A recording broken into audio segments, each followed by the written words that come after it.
Across Australia, New Zealand and the South Pacific, this is the week's Adventist News in Focus. Hello, it's great you could join us. I'm Sibel Kute, filling in for Danielle Sinnott, just for this week. Australia's closest neighbours are at increased risk of cyclones, flooding and drought over the next 6 months, thanks to El Niño climate fluctuations. The warning comes from the UN's Economic and Social Commission for Asia and the Pacific. The Commission says warmer ocean temperatures set the scene for wet season weather extremes in a region where economies are fragile and infrastructure is limited. Christian aid agencies are among the organisations preparing for the worst.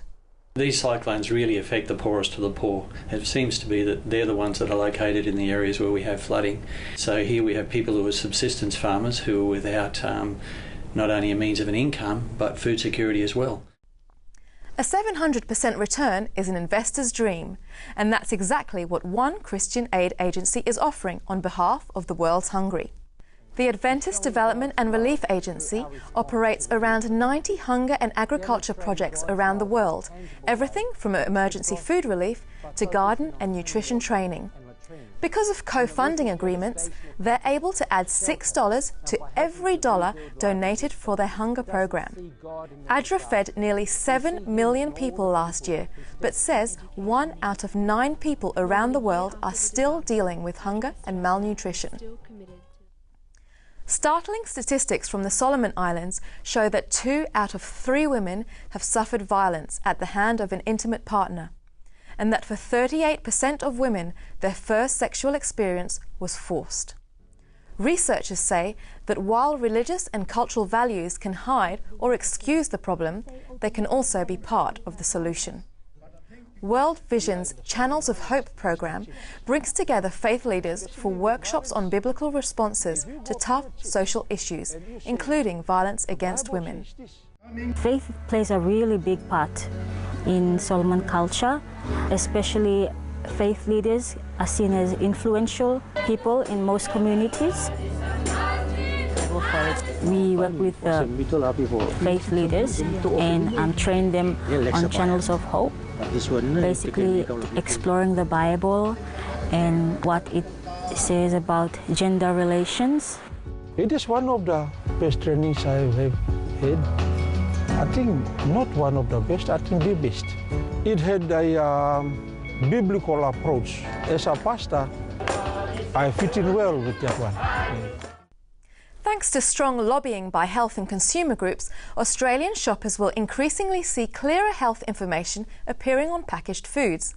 According to Food Magazine, iconic Aussie breakfast cereal Weet-Bix is one of the first products to display the new Health Star rating labels. Weet-Bix is manufactured by Sanitarium Health and Wellbeing, a not-for-profit company owned and operated by the Seventh-day Adventist Church. The Health Star rating labels are a voluntary initiative at this stage. New Zealand and Australian authorities will review the scheme after 2 years. The labels have been controversial, with the Food and Grocery Council and junk food companies resisting the change. There's more Christian news on this week's full half hour of Record in Focus, as well as these special features. The View from Canberra, Politics in Focus. And it's great that in South Australia, a bill to try and legalise brothels has now been delayed as a result of some lobbying by ACL and others to cause the South Australian Parliament to reconsider the approach that has failed in other parts of Australia. Self-esteem, still important for children? Or a flavour of the month that has passed its use-by date? Kids who have a solid sense of self do better at school, they do better in relationships, they just manage life better. So. And we meet Lyle Southwell, who's heading up a quiet revival at the Adventist Discovery Centre. He started studying the Bible for the first time about a year ago and started studying one of these courses, and it's completely transformed his life. You can watch Record in Focus every week on Hope Channel, Foxtel's Australian Christian channel, free to air in Adelaide on Digital 44 or via our website record.net.au. Thanks for your company. In Focus Adventist News will be back next week.